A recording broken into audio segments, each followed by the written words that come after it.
here's Brody Brazil. If you've got a question or a comment or something to contribute to this YouTube channel, I invite you to call in right now, 833-4-BRODY. You leave a great voicemail, and then I get to play it back here on a video. Hey, Brody, it's Andy from Queens. I was just watching your video about the issues of Levi Stadium and being so close to the airport. Right. What I'm trying to figure out is there are stadiums around the country much closer to an airport than Levi is. Case in point, right by me, you have Citi Field, and prior to that, Shea Stadium, right at the foot of runway 31 at LaGuardia. And planes are landing on top of the stadium, basically landing right on top of the stadium. Next to it, yeah. So if they're able to work around being so close to an airport in New York, how come they're having issues in Santa Clara being so close to the airport at San Jose? Another example is SoFi Stadium. That's right on the approach of LAX. So if they can have stadiums right by the airport in other places around the country, I don't see why they can't figure out a solution to building a roof on SoFi. Thanks for listening. Bye. Andy, thank you. By the way, I think you meant a roof on Levi's. I understand what you're talking about. And by the way, you have some aviation in your background, Andy. I can definitely pick that out because you mentioned runway 31 at LaGuardia. Most people would say runway 31, or they'd say it some other wrong way. Like you're speaking like a pilot. And on that note, and by the way, this is not a flex at all.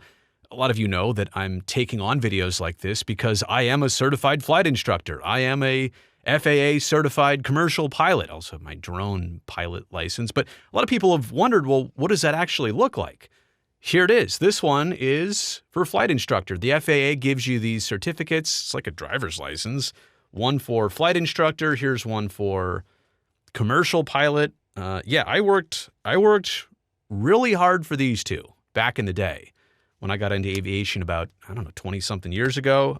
This one is for remote pilot, meaning that I can operate my drones on a commercial manner. So that one was more of just a written test. But anyway, yeah, I'm speaking to you, Andy, and everybody else here in this video from an aviation background and aviation perspective. So you're wondering stadiums and airports and why sometimes they work out just fine and why sometimes they clash. And you saw what I wrote there on the screen, Andy, during your call, proximity versus alignment.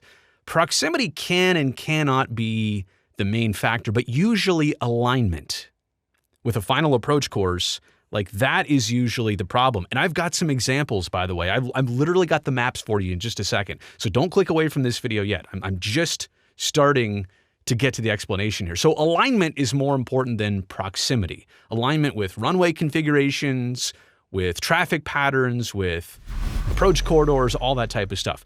The height of a structure in and around the airport environment does matter. Like if you put a tall stadium 7 miles away, that's not as big a deal as a tall stadium, obviously, half a mile away from the runway threshold.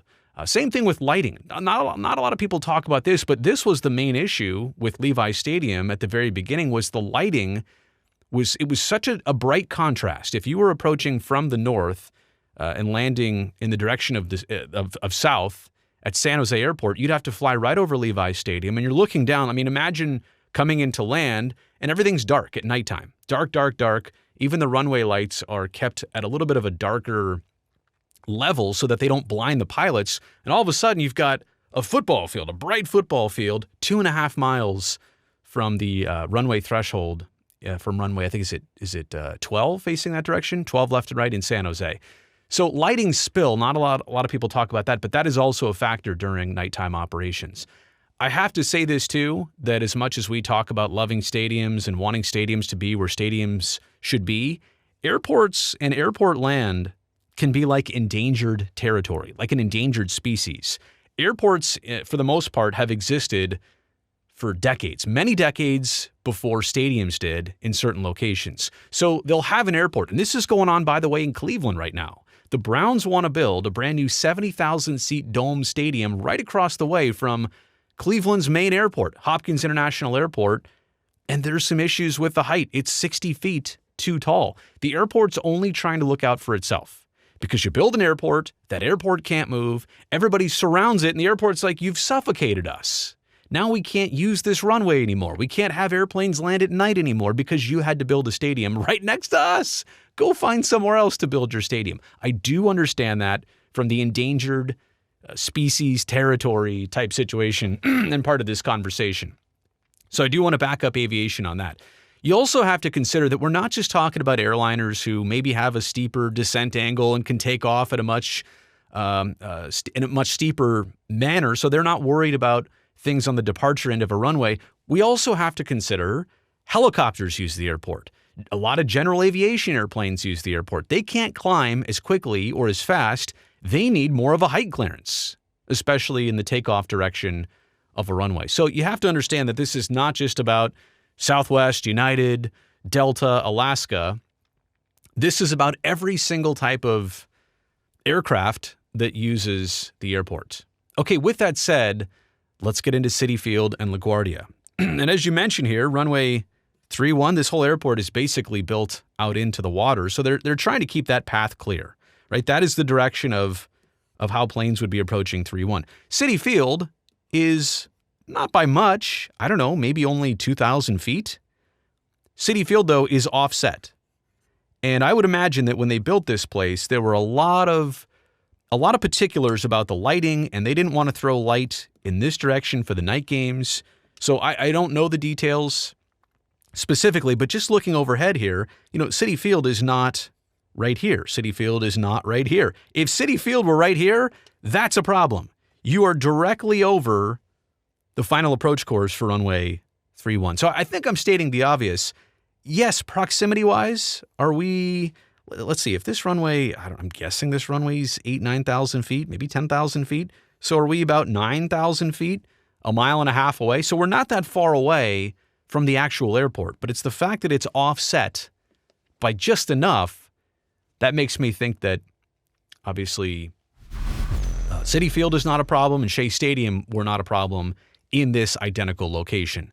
SoFi Stadium. Now, you also mentioned that one. That literally is on the final approach course for the north runways at LAX. You've got runways 24 left and right and 25 left and right going this direction at LAX. In this view, by the way, here's the ocean over here. We're actually looking like this is south that way and north is that way. So SoFi Stadium is right underneath that line. So what's the difference here? Well, if these runways are 10,000 feet, let's call it 10. So that there's another 20,000 feet. That's approximately 4 to 5 miles away. SoFi Stadium is also built 100 feet into the ground. So if height is the issue, height's not an issue when you sink the stadium down 100 feet. Now in Cleveland, again, they're already sunken 80 feet. They're being asked to sink it another 60 feet. I don't know if that's possible to go down 140-something feet. But here in Los Angeles, technically Inglewood, SoFi Stadium and the field level are 100 feet below the ground level and everything that's here at the surface. That's why this one works. That's why SoFi Stadium. So it's a matter of distance. Let's call it, I don't know, and I should have done this math, 4.5 to 5 miles and 100 feet into the ground. That's why SoFi Stadium works just fine with LAX.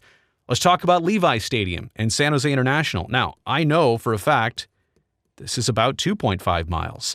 And I also know for a fact that at Levi Stadium, here's the ground level, like I'm doing the vertical, and then the stadium is built right on top of it. The field level is at ground level.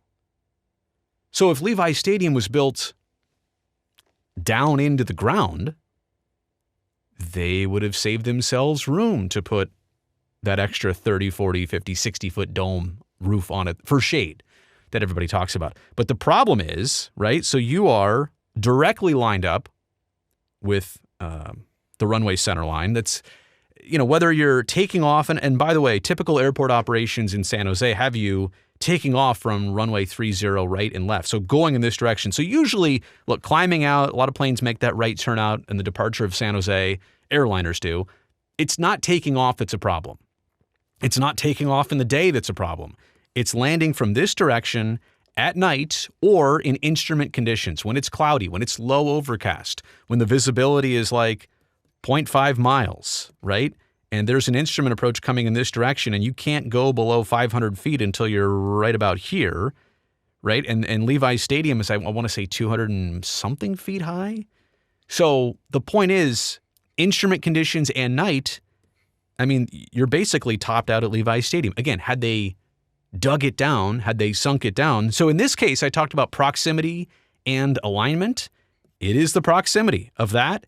It is also the alignment of being on the final approach course of San Jose International. And look, had they built that stadium a mile or two either direction, it's a lot less of an issue for lighting and for height at Levi Stadium. Here's an interesting one that you didn't point out, Andy, that I wanted to mention. Allegiant Stadium and Las Vegas. Now, I also recognize, where is it here, that you've got the Raiders playing there. You've got the A's apparently building their stadium right there. Allegiant is in a little better spot, even as opposed to this. And the FAA already went over the stadium plans for the A's and said everything is fine, I suppose. But Allegiant Stadium is in a much better spot because this is called midfield. It's literally like, if here's the runways in Las Vegas, you've got 4 different runways totaling like 8 different directions, right? Because you can take off and land in either direction. But you've got this set of runways here, which I think are runway 1 left, 1 right, 19 left, 19 right. Is that what those are? But you've got these being you've got Allegiant being midfield. So you don't have Allegiant over here or over here or over here or right over here. Like let me show you the trouble spots for Las Vegas. I'll even do it in red. Here's where stadiums absolutely could not be. Right? And even this, again, this is the A's site. Even that's a little bit too close for comfort over there. But Allegiant Stadium, I'll do it in green, midfield, because a lot of airport operations at this point, like midfield, you don't have a lot of conflicts here, right? You don't have anybody trying to land on the middle of the airport grounds, like on the middle of the field. They're trying to land and approach right here and take off right there. That's a lot of circles on the screen. But being midfield, that makes this a lot easier of a placement for Allegiant, and that's why there's really no issues there. Height doesn't matter. It's a dome. It's covered, so light is also height and light are not issues necessarily. The height of Allegiant, but also the light emissions, not an issue. So anyway, just wanted to go over all that. Hopefully it made some sense. There are, I guess, dozens of stadiums and airports in close proximity. Why do some of them work? Why are some of them issues? Why have some of them been problems? If they've built it, it's typically not a problem, but that doesn't always mean that it turns out to be optimal or that people won't complain about it down the line. Let me know what you think about this video in the comments section below. Also, thumbs up while you're down there. And don't forget to subscribe to this channel. I would love to see you back here next time.